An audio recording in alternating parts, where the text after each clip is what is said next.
Samsung has a new Android tablet, and it's the Galaxy Tab S6. It's the successor to the Galaxy Tab S4.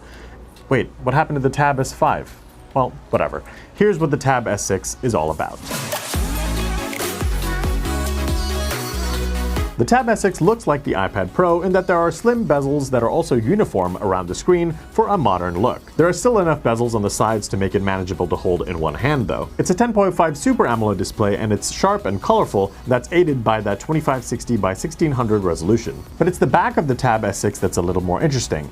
The camera placement is a little different from the S4, but more importantly, it's no longer a glass back, it's aluminum. And that's great because who really wants a glass back on a tablet?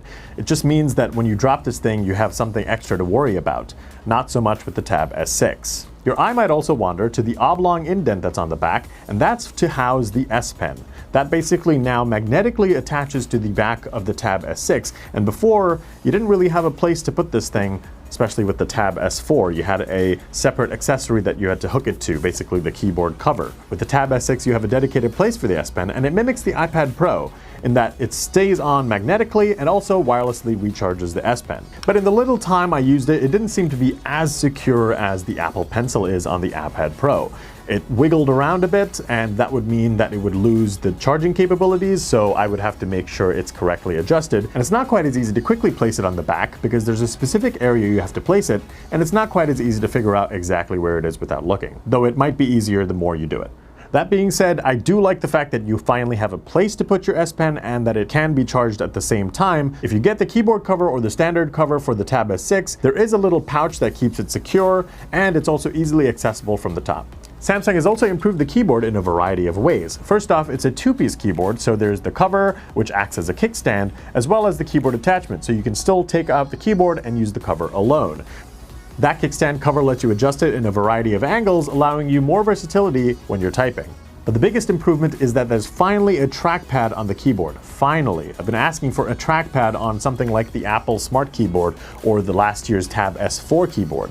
Hasn't been available. Finally, you're getting it with the Tab S6, and it improves multitasking and productivity greatly. Also in the keyboard are function keys, giving you quick access to shortcuts, including DeX mode. Before we get to DeX, it is an Android tablet, so it's running Android 9 Pie, layered over with Samsung's One UI interface. That means it's the same experience that you can find on Samsung's smartphones. It's pretty customizable, and it looks pretty good as well, but DeX mode is really what makes the Tab S6 stand out. When you turn on DeX mode, basically you're getting an Android desktop interface with things like right-click support, multi-window support, resizable windows. Generally, you're getting something that's more equivalent to a laptop. It's significantly easier to do more productive things in DeX mode than it is with the Android traditional interface. It's definitely a plus, but keep in mind that third-party apps do have to add support, so not all apps will be supported. Things might be a little wonky. Still, it's far better than anything else you can find on an Android tablet. And if you're worried about performance, don't be. The Galaxy Tab S6 is powered by Qualcomm's Snapdragon 855 processor with 6 gigs of RAM for the base version, and it's the same chipset that's inside many other flagship phones like Samsung's Galaxy S10. It's really powerful, and basically it'll let you do anything and everything you want to do, so you really shouldn't have much trouble with your favorite apps and games. On the audio side of things, it is a quad speaker setup with speakers on all four corners of the tablet. There is no headphone jack though, so you have to use Bluetooth earbuds, or you can connect a dongle with the USB-C port. You also might think that there's no fingerprint sensor. Well, there is one, it's just hidden underneath the display. But it's not similar to the one on the Galaxy S10. That uses ultrasonic technology, and it's more secure and more responsive.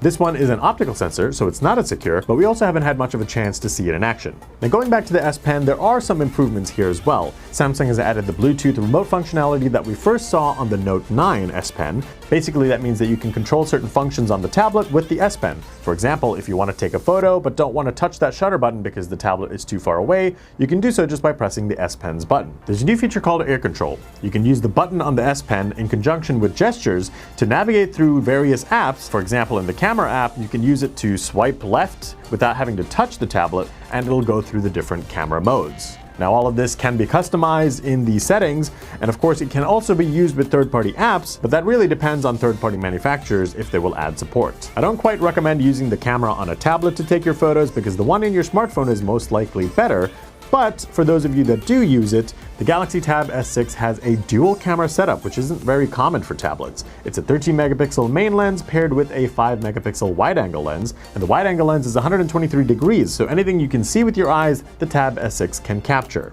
There is also an 8 megapixel front-facing camera, but I haven't gotten a chance to test it yet. Samsung has also added a feature called Game Booster, and this analyzes all the apps running in the background and optimizes them so that your gaming is getting the best performance and best battery life. Game Booster pops up as an overlay in your games, and Samsung has also added a partnership with Discord that lets you access Discord right from Game Booster so that you don't have to exit your gaming app. It is a smaller battery in the Tab S6 compared to the Tab S4. The Tab S4 had a 7,300 mAh battery, whereas the Tab S6 has a 7,040 mAh battery. Samsung initially claimed 16 hours of battery life in the Tab S4, but it's now claiming 15 hours with the Tab S6, so not a huge difference, but when we tested the Tab S4, we were still able to get it through a full day of use without much problems. We're expecting something similar here. The Galaxy Tab S6 costs $649 with 6 gigs of RAM and 128 gigs of storage. There is an 8 gigs of RAM version with 256 gigs of storage, and that'll cost you $729. The keyboard accessory is separate and it'll cost you $179,